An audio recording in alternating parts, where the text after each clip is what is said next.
systems, our communities, and even our economy. As highly intelligent animals with strong social bonds, Minnesota wolves deserve to be protected and admired. Learn more at howlingforwolves.org. Let's live and let howl. Hey, Cudahy to all my friends and relatives in four directions. This is Robert Pilot of Native Roots Radio presents I'm Awake. I'm here to ask you for your support. Finding honest Native-centered news is not easy, but with your support, we're able to provide accurate information about Standing Rock, Line 3, treaty violations, and COVID-19 in our Native communities. Please visit Native Roots Radio Network on Patreon and donate if you can. That's Native Roots Radio Network on Patreon. Pinigigi, and thank you for your support. Hey, Ogimaa, I've been hearing a lot about this term, climate justice. What is that? Climate justice is recognizing that the negative impacts of climate change don't affect all people equally. It also means transitioning from a fossil fuel-based economy to a more sustainable future. MN350 is one of the groups that's pushing for this transition to protect our futures. You can even get involved too. That's great, especially since I'm concerned about pipeline projects like Line 3. How can I help MN350? Just find them on Facebook or visit mn350.org. With a look at your AM 950 weather, I'm Patrick Lilia. Clearing skies tonight with a low of 6, then sunshine Friday with a high of 25.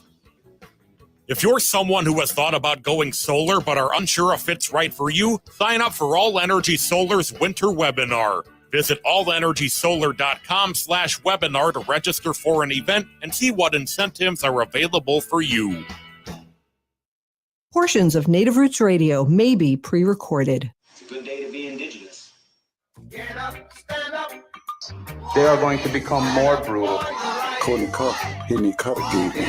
Because all the hippies were trying to be Indians anyway. They're going to become more repressive because it's a matter of dollars and their illusionary concepts of power. Hey, Victor. We must live in balance with the earth. And also with recent happenings at Wounded Knee. I am awake. Welcome to Native Roots Radio presents I'm Awake, and I'm your host, Wakanja Hade. Hey, Boozhoo relatives. Robert Pilot is actually out today, and this is Ogimaa Giniw Ikwe here with you on Native Roots Radio. And we have a special edition of Native Roots Radio tonight. We've got a wonderful guest host, Robert Lillagren of the White Earth Nation, who is the executive director at the Native American Community Development Institute. And we're doing a Get to Know NACDI Day. And Robert has graciously invited people from his organization and some of the programs that they run to come and talk today about the work that they do. Robert, why don't you go ahead and take it from here? Yeah, Boozhoo Ogimaa, Boozhoo Nununigandrak. It's so thrilling to be here. I'm honored to be guest hosting. Of course, I could never fill Robert Pilot's moccasins, but I will do my best to get us through this. And I'm just thrilled to talk a little about the work that we do at NACDI, Native American Community Development Institute. We have two of our incredible staff members, John Williams, who's our development director. We also have joining us a little later on, Angela Two Stars, who is our All My Relations arts director, and just a rising star, really has an international reputation as an artist herself. And so she'll talk a little about her work at NACDI and All My Relations, and a little about her work as an artist. And you know, NACDI is such an unusual kind of organization. We are an asset-based community development intermediary. Our job is to support the Native communities into realizing our own vision for ourselves. And we work authentically in community through our projects and programs. Then we work in the systems change around policy, boardrooms, things like that. And so one of the thrills I have doing in my daily work is that I get to work with incredible Native professionals like the two folks you're going to hear from tonight. So I'll just move on introducing our first guest tonight, and his name is John Williams. And maybe I'll just sort of step back. He's the development director at NACDI, and maybe I'll just ask him to talk first a little about himself, or just introduce himself, and then educate us about what a development director is and does, please. Welcome, John. Hi, Robert. Hello, everyone. How are you? Thanks for Very good. Oh, good. I'm so impressed, Robert, that you're a radio host. It's so great to see the different facets of your public personality. Well, and you might not even know this, but there was a brief time I was actually a professional radio host and on-air personality, following in my father's footsteps. He had quite a career on the radio. Oh, I think I remember you telling me that. Okay. Yeah, well, I'm John Williams, and I am an enrolled member of the Cheyenne River Tribe of South Dakota. My mom is full-blooded Lakota and from Rosebud. My grandpa was from Pine Ridge, but at the time of enrollment, we were up at Eagle Butte, and so we are enrolled at Cheyenne River. I'm sure that's not an unfamiliar story to many people. Right. It is. Right. Enrollment can be kind of arbitrary. It certainly was. So yeah, I grew up in a big family, Robert. We have 6 brothers and sisters, 24 nieces and nephews, and now 26 great nieces and nephews. So just a big Indian family from South Dakota. We're spread all over the United States now. Frankly, I can't keep track of everyone at this point. Too much for me. But I love all of them very much, and there's just a strong Native family. Great. You asked me to talk about what a development director does, and I think everybody can understand. I think that term development, does that mean community development? In the context that in my role, development means raising funds and developing the organization. And so my primary role at NACDI has been to write all of our grants. We have a large percentage of our budget every year that's funded by philanthropy. And so writing grants is a big portion of my job. But I also work with all of our individual donors, our corporate donors. We have contracts with the city, state, and county that I administer. Really looking at the overall financial health of the organization, working with the board and the CEO, who is Robert, on making sure that our programs are well funded, looking towards the future. Development is a long view job. You really have to be looking at the organization for 5 to 10 years and really think about that. And I think, Robert, with your leadership and our collaboration, I think we're doing that really wisely for NACDI. I think we are, in your words, strategic regulated growth. So we don't get too big too fast. That can be overwhelming to small organizations. Right. And we are a small organization. However, we do so much work. We are authentically in community every week. It seems we're doing something. And so that makes my job easier, Robert. I am able to tell the story. I work collaboratively with our directors. Angela Two Stars will be on the show a little later. She's incredible to work with. She has vision for what All My Relations, not just the gallery, but All My Relations as an entity and as an arts organization can do and should be doing for Native artists. We're really protective of Native artists, and we advocate for them. Our food. And John, oh, I'm sorry to interrupt, but I just want to get hear a little bit more of your story. And John and I are sort of close in age. John, I'll tell you, he had a presence here in Minneapolis before he went back and changed his journey. And I'm guessing just because of what you were up to, what I was up to at the time, we were probably in the room together way back when, but we cannot put our fingers on having met back in the 1980s or 90s. But if you can just tell us a little about your journey, how you got here, and what got you interested in development work, please. Sure. So I grew up in Sioux Falls, and I wanted to get out of there as fast as I could in the 80s. South Dakota is conservative, and I was a queer Native person that just wanted to be in a more metropolitan, accepting area. And I moved up to Minneapolis in 1988 to attend the University of Minnesota and loved going to school. But I got involved in the arts right away. And you and I talked about our friends at Ballet of the Dolls, Myron Johnson, and I was their manager for a couple of years. And I love that. And so this show has a pretty broad listening audience. So folks who don't know Ballet of the Dolls, they were an avant-garde ballet company here in Minneapolis, very high profile, very well known, but they really pushed the envelope on ballet. Oh, we did. And we had our annual Nutcracker, which was a sellout show from the very beginning. It starred Barbie and Ken. Just a really funny, tongue-in-cheek, avant-garde, really wonderful company that that Myron led, and I was lucky enough to be part of their journey for a few years. But that's how I got involved in development, Robert, was just by being stage manager and helping with box office stuff. I was like, how do we make all of our money? How do we do this? Because the box office can't pay for everything. And was introduced to MRAC, the Metropolitan Regional Arts Council. And at a young age, I think I was 20, Robert, 20 years old. I started writing grants for Ballet of the Dolls. And I realized the importance of relationships. I realized the importance of funders and of individual donors to make the vision come alive. That was really a key turning point for me, because I have a liberal arts degree, but I got involved in nonprofits and saw the struggle, the scarcity mentality. Yeah, absolutely. And John, we're just in our final moments here. If you could stick around for a few minutes into the next segment, that would be great. Oh, great.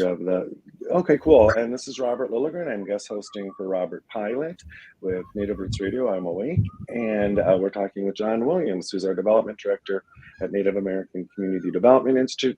Coming up in just a minute, in a bit, will be Angela Two Stars, our All My Relations Arts Directors. Please stay with us.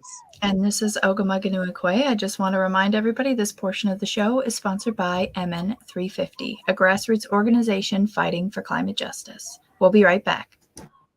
Hey, Ogimaa, I've been hearing a lot about this term, climate justice. What is that? Climate justice is recognizing that the negative impacts of climate change don't affect all people equally. It also means transitioning from a fossil fuel-based economy to a more sustainable future. MN 350 is one of the groups that's pushing for this transition to protect our futures. You can even get involved too. That's great, especially since I'm concerned about pipeline projects like Line 3. How can I help MN 350? Just find them on Facebook or visit mn350.org.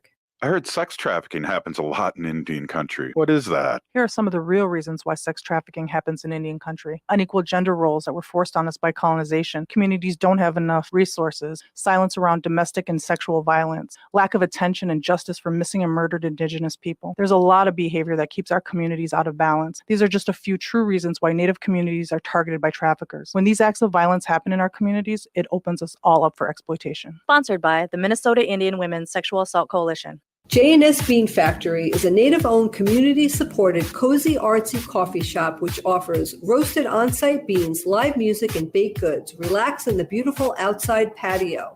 City Pages writes, voted top 10 coffee shops. Tucked into a quiet corner of St. Paul's Highland Park neighborhood, this coffee shop roasts beans on-site from the best coffee-growing countries in the world. Located at 1518 Randolph Avenue, St. Paul. The good stuff. Metro State University invites you to explore how to grow your knowledge and advance in your career at their graduate program's preview day, Saturday, February 11th. Learn about more than 25 master's degrees, graduate certificates, and doctoral degree programs. Meet our extraordinary faculty and discover resources available to help you take the next step in your career. Sign up today at metrostate.edu/preview day. Change the world your way. Metro State University.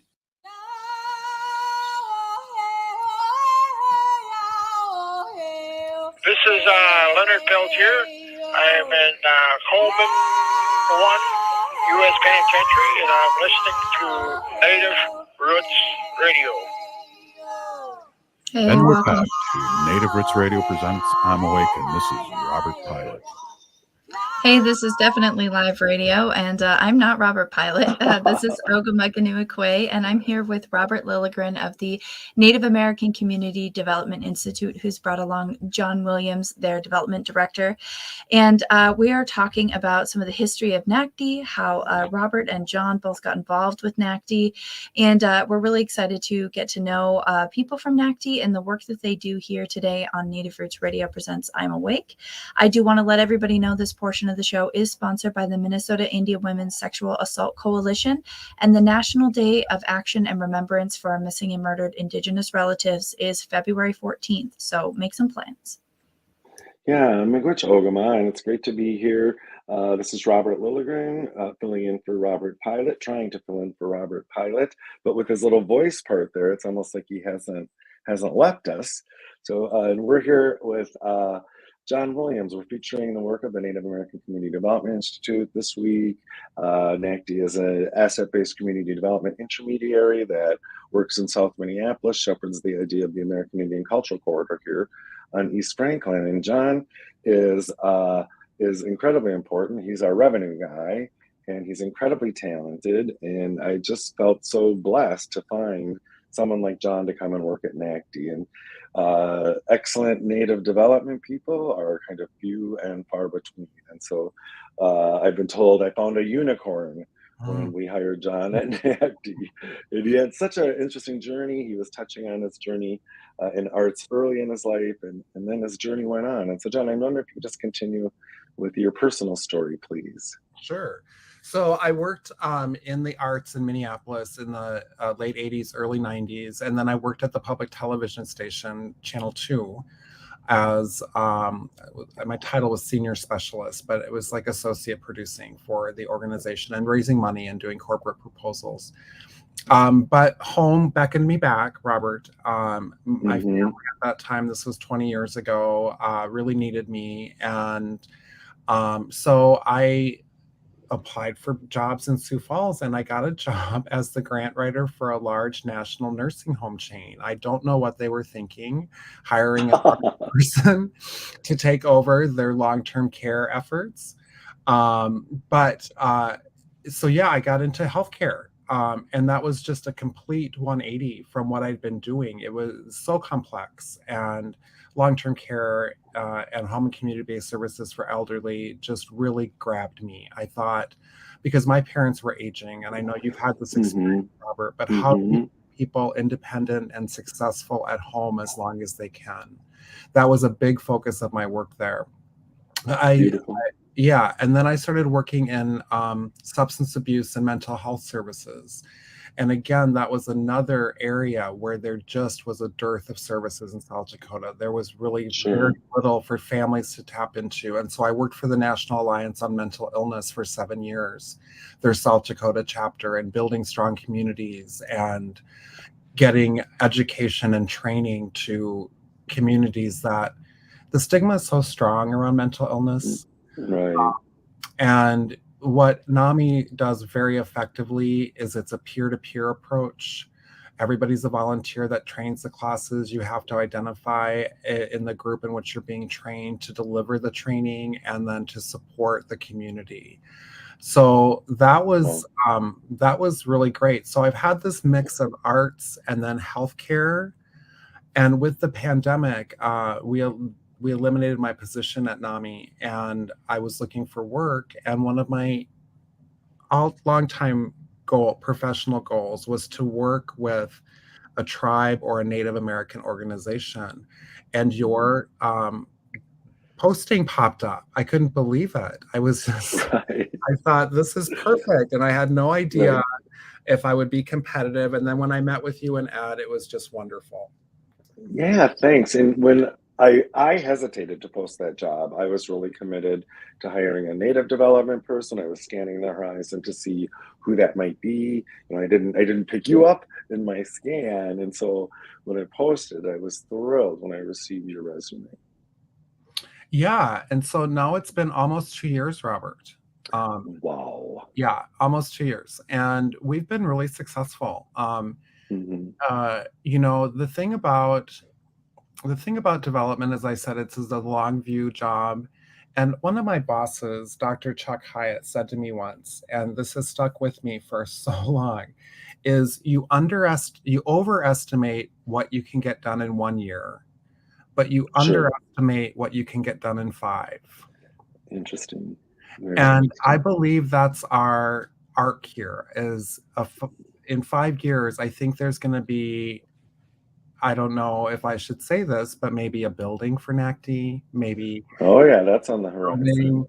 Maybe more programming. It's just a really exciting time to be part of NACDI because we have so much trust built in the community. I think people really look to us. They know our programs, they trust them, they turn out for them. I think people know the programs a little more than they know NACDI, the entity. And I think that's something we're solving by kind of explaining that we're the asset-based community development engine that powers these programs, these great Four Sisters, that make voting a tradition, and All My Relations. Yeah, another great thing that John did for our organization is he really connected storytelling to fundraising. And we now have a team, a function, storytelling. John and another NACDI staffer, Alex Buffalohead, have been leading a massive website redesign and to try to co-brand more of our projects and programs. And that's been a huge effort. We'll be launching that during American Indian Month here in Minnesota. So I'm looking forward this spring. So looking forward to that. Yeah, it was that connection to storytelling that was really critical for us. It's the only way to reach people. You really have to tell them how their dollars are impacting individuals, and we do that so well. I just think of so many stories that we've shared about artists and people working in MVAT and our farmers and our vendors at the Four Sisters. So yeah, I mean, we're looking forward to this website. We want people to be able to really explore all the things that NACDI does, get involved, learn more about us, learn about our impact. So I'm really thrilled about investing in that tool. Yeah, you've just done amazing work, and I'm so grateful. And I can't wait till you're actually up here. John does not live here in the Twin Cities at this time. He was interviewed and hired during the COVID era, so we didn't even meet in person for a while. And he has integrated into the community here. You're chairing the board of an organization. I don't know if you want to just say a few words about. If there's time, I would love to talk about Minnesota Fund. We are. I'm on the board.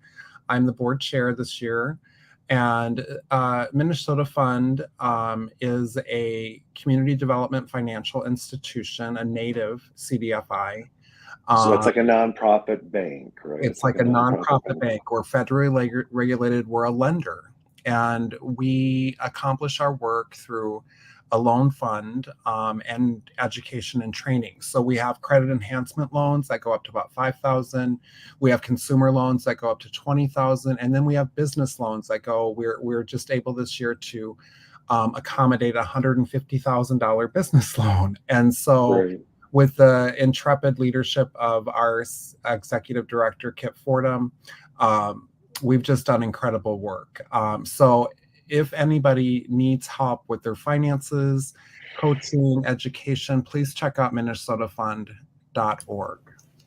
I just want to clarify for our listeners on the radio too, that's Minnesota, MNISOTA fund.org. It's spelled the traditional Dakota way.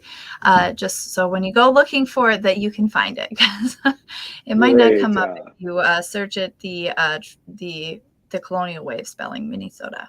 Right. Very good point. Thank you, Ogimaa. Thanks. And it's a great organization. It's really fills a niche here. John's doing great work there, and I'm thrilled that he's engaged in the community here. And the growth of even the Minnesota Fund, right? It came out of a cluster of financial literacy programs at one of our community development corporation, American Indian Community Development Corporation here in Minneapolis. It was so successful and filling such an important role that it spun off into its own nonprofit that then grew into the CDFI, the nonprofit bank that is Minnesota Fund today. Great resource for the community. All of that sounds so amazing. That's so needed in Indian country, both in the metro and in the greater state. And it's just so good to hear that we have those types of resources available. Right. And growing and strengthening. Yeah, John. Please, people, tap into those resources. Directing artists from our family of people to, think about consumer loans and business loans to get their business up and running. Really great staff over at Minnesota Fund, really great leadership. We're thinking of buying a building. Right. Well, and Minnesota Fund is another great asset-based organization here in our ecosystem in the Twin Cities. We partner with them. They're part of a whole partnership doing great work. You're doing great work, John, at Minnesota Fund and at NACDI. I'm so grateful you're here. This is Robert Lillagren. I am the CEO of the Native American Community Development Institute. We've been learning more about our organization with John Williams, our development director, Cheyenne River Lakota. And then next we'll talk to Angela Two Stars, who is our All My Relations arts director and a rising star in the especially public art realm. And so she'll be talking a little about her work as an artist and her work at NACDI. You are listening to Native Roots Radio presents I'm Awake. We will be right back. Stay tuned. Turn to Auto Technical with your vehicle donation. We have families waiting for a car. You know, over 85% of unemployed are successful in finding and keeping a job if they have dependable transportation. A car plus a job equals a life changed. 612-919-5526. We have families waiting for a car. 919-5526 or autotech.org. Boost your immunity and help protect your community. COVID-19 is still here, but it's not too late to get your booster. Staying up to date with vaccines can help build protection that has decreased since your last shot and provide better protection against newer variants. Boosters are an important part of protecting yourself from getting seriously ill from COVID-19. To learn more and schedule your appointment, visit ramseycounty.us/COVID vaccine. ramseycounty.us/COVID vaccine. This is David from The David Pakman Show, where we expose the Hatriots, liars, and Trumpists. Weekdays at 2 p.m. on AM 950, the progressive voice of Minnesota. Hey, it's Patrick. February is the month for love, but when was the last time you gave your carpet the love and attention it really deserves? If your carpet hasn't been professionally cleaned, you are breathing unhealthy levels of nasty dirt, dander, bacteria, and germs that keep recirculating again and again. And what's worse, you're going to be stuck inside breathing that nasty stuff for months. Lucky for you, Zero Res is going to spread the love for you and your home with their Love Your Rug special. Get 3 rooms, Zero Resified from the Twin Cities' #1 carpet cleaner starting at just $119. Plus, this month only, they are throwing in a free hallway to sweeten the deal. But hurry, this deal won't last long. And because love has no limits, Zero Res is going to take $75 off your air duct cleaning. You owe it to yourself and your family to breathe healthy, happy, and clean. Call Zero Res right now, 952-ZERO-RES, or go online at ZeroResMinnesota.com and say you want the AM 950 special. Zero Res. Do you or someone you know need dental care but can't afford it? Join Shamblot Family Dentistry for their 15th annual Dentistry from the Heart event, a day of free dentistry for those in need. All patients will be seen on a first-come, first-served basis. No appointments required. Dentistry from the Heart provides free, limited dental care to those in need. This event is for new patients only. Shamblot Family Dentistry has given away more than $450,000 in free dentistry through Dentistry from the Heart.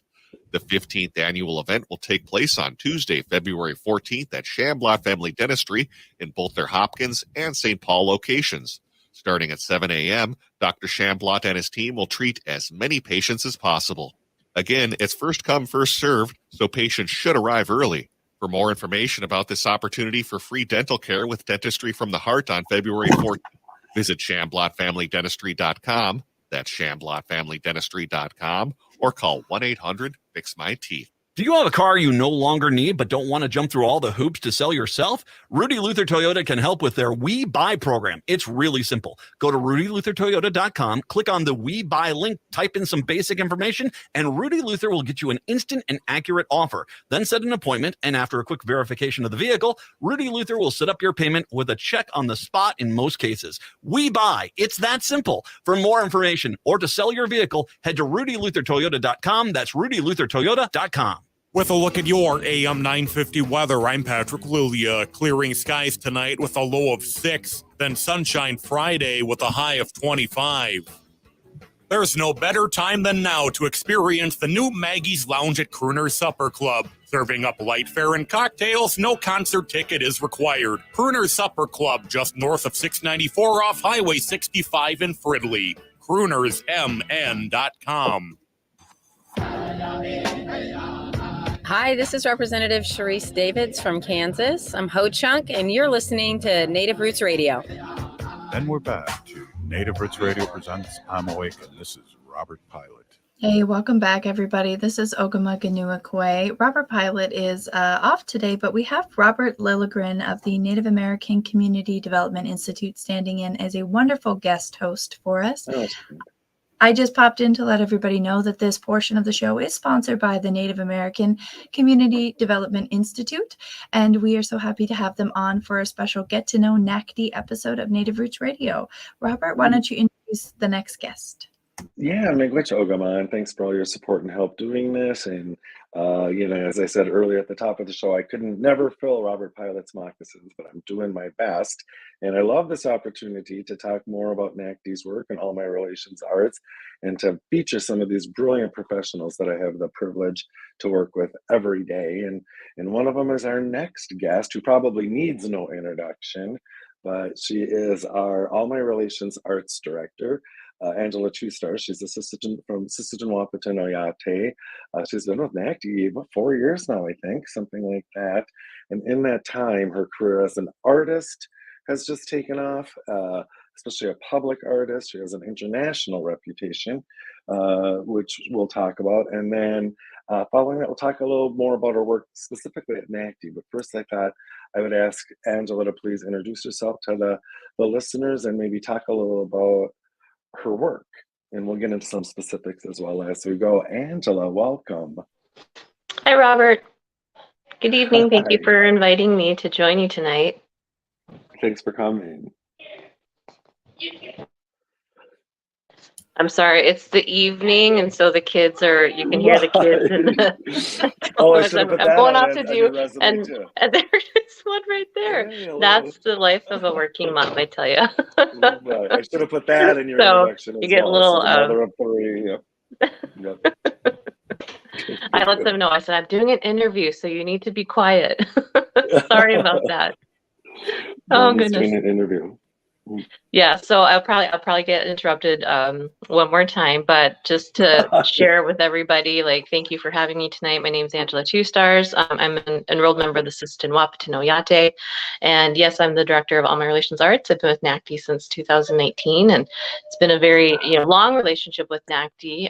My first exhibiting as a professional, practicing artist, was an exhibit at All My Relations in 2016, where I was then invited back to be part of the closing reception, and I got to interact and network with other artists and professionals, and it really brought an opportunity for me to work in public art. And I just continued to grow with All My Relations. I was invited to curate an exhibition about missing and murdered Indigenous women, which opened in 2018. And so NACDI has just been such an integral part of my growth as an artist and a professional. And so I'm very happy to be in my role now, where I get to kind of come full circle and promote and share other upcoming, emerging artists, kind of in the same way that I was supported.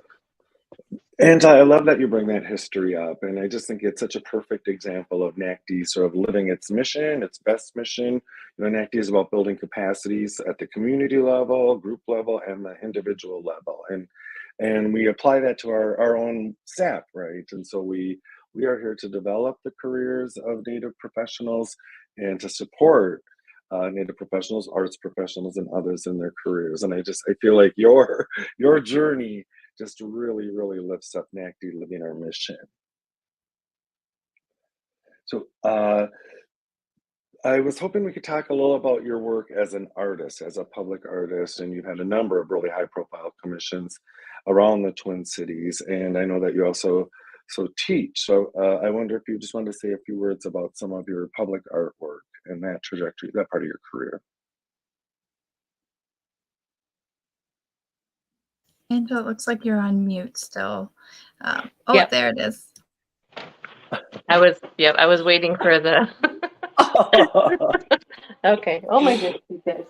I'm For sorry. those who can't see, Angela has children walking back and forth behind her. So. Yeah. With two So- doors, no less, to go through. Oh my goodness. Yeah, so my public art career started actually through an introduction at All My Relations Arts. I was interested in the Bidemakaska Public Art Project because it was honoring my ancestor, Makpiawi Chasta. And so I reached out to the All My Relations staff and said, do you know more about this? Because I just want to get to know the people from this project because this is my family. And I'd like to get connected to more people and know more about Cloudman. And I wasn't really contemplating, public art. I wasn't familiar with it. And so they reached out to the project manager, the staff at NACDI, and invited that project manager to come to that closing reception. I was able to be introduced to her. And that is what sparked me thinking like, oh, why don't I apply? So I did, and I ended up getting selected and had an incredible incredible time working with Mona Smith and Sandy Spieler.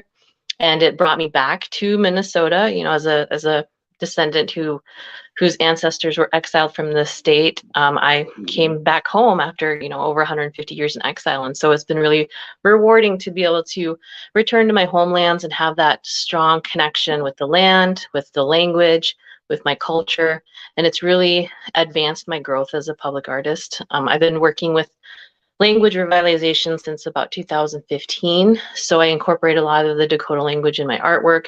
And it's been creating a healing journey for me as an individual, and I share that in my art. So I had a piece, I was selected by the Walker Art Center for the Indigenous art selection in 2019. I had created a piece. I designed a piece that was inspired by my grandfather and his work in language revitalization, and it was selected as the commission. And so I was able to have that piece permanently installed in the sculpture garden in 2021.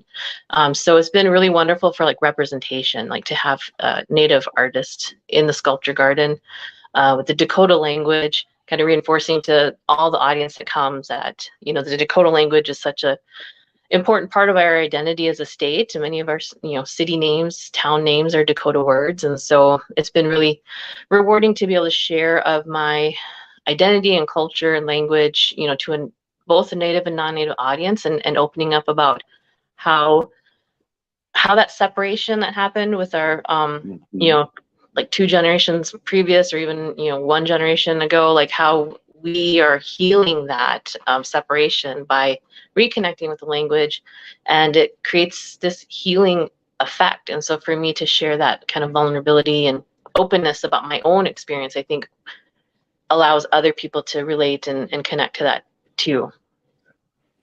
And I think that's so profound, and I think that you do it beautifully and authentically. And for folks who might be listening in different communities, Walker Art Center is one of our leading, biggest non-Native arts institutions.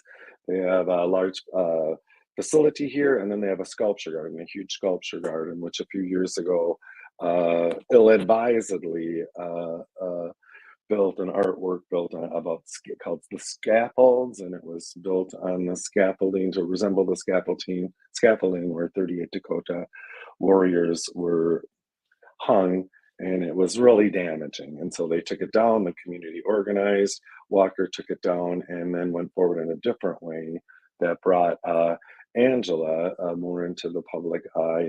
And I'll just note that, Angela started the project, or a first step was to engage her tribe and her family to purify the land that her piece would stand on. And it was a beautiful and moving ceremony that happened during the civil unrest following George Floyd's murder here. And Angela's relatives said, there's so much pain. There were demonstrations going on all around the city at the time. And he said, if you can start healing here, maybe this healing can move out through the rest of the city. And it was just beautiful and really, really timely. So thank you for that. And thank you for the work that you do. And I'm just trying to check the time here. Yeah, we've still got about 3 minutes left here, Robert. Great. And I Cool. wanted to take a quick minute too to remind everybody that you can support NACDI at NACDI.org. That's NACDI.org. They have a donate button right on the main page. And you can also directly support All My Relations Arts by going to allmyrelationsarts.com, or you can find them through the NACDI page on NACDI.org. There's an All My Relations link as well. And these are organizations that if you support them, your funding is going to go to some really great community projects. You really can't go wrong. Me go ahead, Ogimaa, for that. And just in these final minutes, and I'm hoping, Angela, you can stay on for another a segment and we can talk a little more about what's coming up at All My Relations Arts. And I'm wondering if you can just do a super short recap of some of the work that you have led to protect Native artists, that we help get them into these situations, get them these commissions, and then how we work to intervene and make sure that they don't get damaged by non-Native arts or institutions. Yeah, I think well, one of the biggest supports that I have is to have like NACDI leadership supporting me using my voice in these spaces that weren't made for us. So to be able to have that strength and advocacy, and knowing that my leadership, encourages and will defend me and support me in that space, helps me to be more confident in my voice. And as I'm a practicing artist, I'm familiar with what the artists that we work with are doing. And so I know the spaces they're in because I'm in them as well. And so I know, kind of how to advocate and speak up for them and defend their work, and, share how equity in action looks like in these types of institutions. And, working with BIPOC artists, just kind of how that systems change work that we do at NACDI, what that can look like. Is that like short enough? I don't know how much time we got. That was really good. We actually have a little more time, but that was brilliantly put. And I would just note, we partner with organizations like our State Department of Transportation, MnDOT, or the county and other really unsafe spaces for Native artists. And we sort of put ourselves between the organization and the artist, so they can do what they do, right, and not have to be triggered by some of the trauma that can come from working with some of these organizations. And I got to tell you guys, Angela does that brilliantly. We're so fortunate to have her here and to support her in that work. And so we wish for that. And so that's Angela Two Stars, the director of All My Relations Arts. She'll be joining us in the next segment as well. I'm Robert Lillagren, the CEO of Native American Community Development Institute, filling in for Robert Pilot. And we're just having an evening of sort of introducing the listeners to NACDI's work. And this is Ogimaa Giniw Ikwe. You're listening to Native Roots Radio Presents I'm Awake. We'll be right back after these messages. We want you to stay tuned for a little bit more with Angela Two Stars and what's upcoming at the All My Relations Art Gallery here in the Twin Cities, Minnesota. Stay tuned.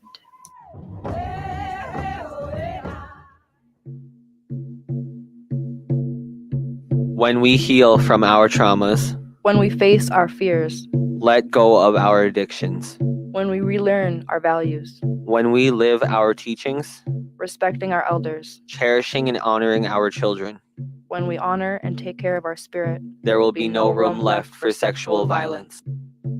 Sponsored by the Minnesota Indian Women's Sexual Assault Coalition. Hey, Ogimaa, I've been hearing a lot about this term, climate justice. What is that? Climate justice is recognizing that the negative impacts of climate change don't affect all people equally. It also means transitioning from a fossil fuel-based economy to a more sustainable future. MN 350 is one of the groups that's pushing for this transition to protect our futures. You can even get involved too. That's great, especially since I'm concerned about pipeline projects like Line 3. How can I help MN 350? Just find them on Facebook or visit mn350.org. Minnesota has the only original wolf population in the continental United States, and 80% of Minnesotans believe the wolf should be protected. Howling for Wolves is asking Minnesotans to respect our true wildlife manager, the wolf. Their survival is critical to our ecosystems, our communities, and even our economy. As highly intelligent animals with strong social bonds, Minnesota wolves deserve to be protected and admired. Learn more at howlingforwolves.org. Let's live and let howl. J&S Bean Factory is a native-owned, community-supported, cozy, artsy coffee shop which offers roasted on-site beans, live music, and baked goods. Relax in the beautiful outside patio. City Pages writes, voted top 10 coffee shops. Tucked into a quiet corner of St. Paul's Highland Park neighborhood, this coffee shop roasts beans on-site from the best coffee-growing countries in the world. Located at 1518 Randolph Avenue, St. Paul. The good stuff.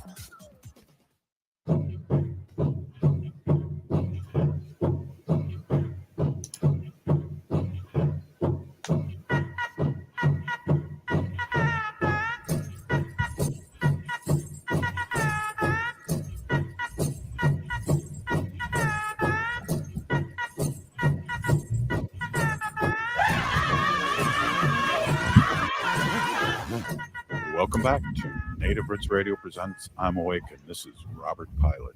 Hey, Bonjour relatives. This is Ogimaa Giniw Ikwe. Robert Pilot is taking the day off, but we are here with our special guest host, Robert Lillagren. And I just want to let everybody know this portion of the show is brought to you by Howling for Wolves, protecting wolves for future generations. Thanks for not leaving me to howl on my own today, Robert. I appreciate that. We have wonderful guest here from NACDI, the Native American Community Development Institute. Robert, why don't you go ahead and reintroduce the guest? Yeah, happy to. So our guest for this segment is All My Relations Arts Director, Angela Two Stars. All My Relations Arts is a project of NACDI, and a big feature of our work is All My Relations Arts Gallery, which is one of the premier contemporary Native arts galleries in the region. And we're just so fortunate to have someone as talented and thoughtful and cultural as Angela Two Stars as our director. So thanks again, Angela, for being here.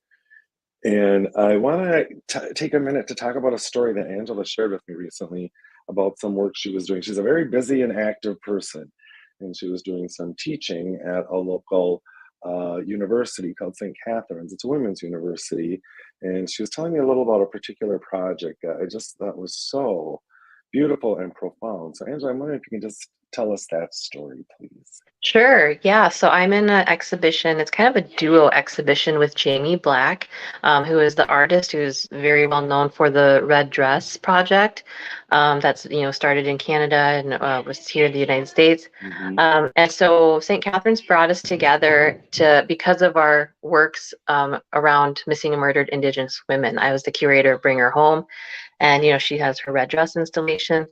And so it was my opportunity to create artwork as an artist, as opposed to the work I was doing as a curator around the subject matter. And so I had this idea for this piece that was addressing trafficking and how trafficking is, the buying of a product. And so rather than recognizing that these are women that are part of this, business that is MMIW trafficking. So I created 3 woodcuts of Native women, and they represent the statistic that 1 out of 3 Native women will experience sexual violence in their lifetime.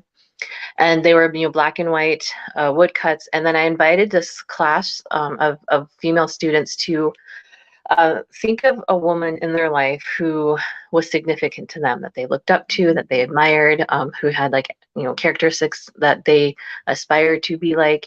And I asked them to hand color these women, to pick one of the girls off the wall and then hand color them and then write about that woman that they were representing through this design. And it was really incredible to see how these girls, college, university women were thinking about women in their lives that they admired and kind of wanted to become like, and that they were influenced by.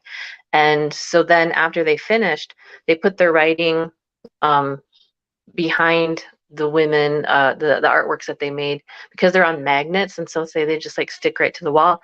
And so now when the audience wants to purchase one of these prints, they will have to kind of challenge themselves. I'm buying this product, but it's actually this woman who has a name, who has a family, who has, significant qualities that somebody looks up to.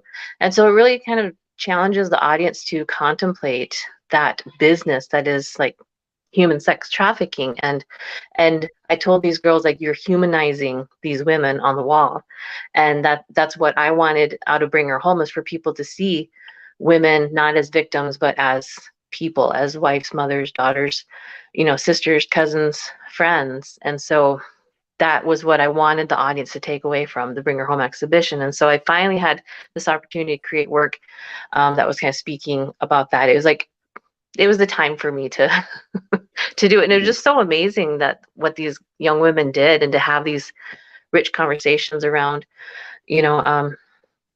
our values, like how we should be treated as women, how men have a responsibility, and how they treat women. And it was just a wonderful opportunity to have conversations with girls who are kind of right at that cusp of their adulthood. And so it's like, hopefully it resonates with them as they move forward, and how they should be treated and how they should value themselves.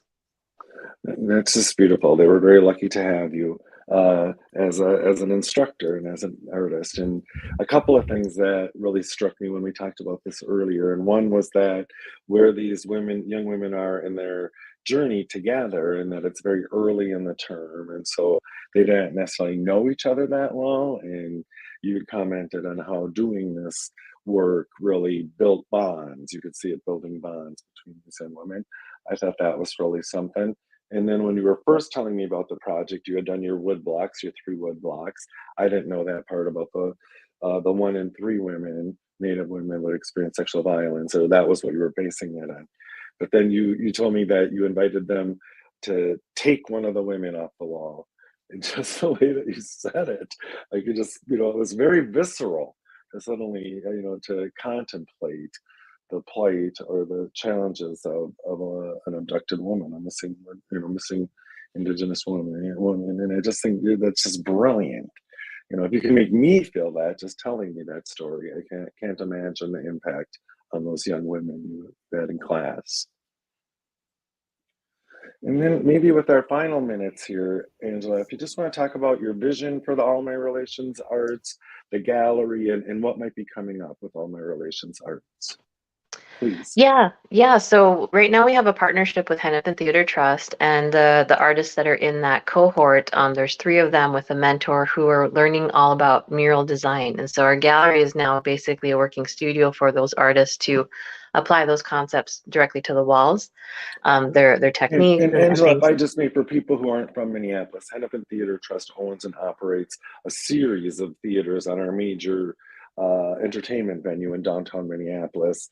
It's not a Native institution, and this is our second cohort that Angela has helped lead to indigenize their offerings in downtown Minneapolis. Yes. Yeah, it's been a wonderful partnership too, so I'm really glad that we're continuing it. And so that is in the gallery currently, and then we'll be hosting an exhibition actually from Canada about this family who is tackling the subject of grief, of losing a family member. And then we'll have a solo exhibition by Laura Youngbird, who's a very talented printmaking artist. And then our last exhibition for this year is going to be a river exhibition, because there's been so much conversations around the river with a lot of the works that is happening with different organizations in the Twin Cities. And so I was really thinking, like, it's a very vital and significant time to have some art that's addressing the river, which is a relative, and water is just so important to, just our livelihood. So I'm really excited about the gallery season this year. And then we have, partnerships to keep us busy, and advocacy work always. Right. So it's great.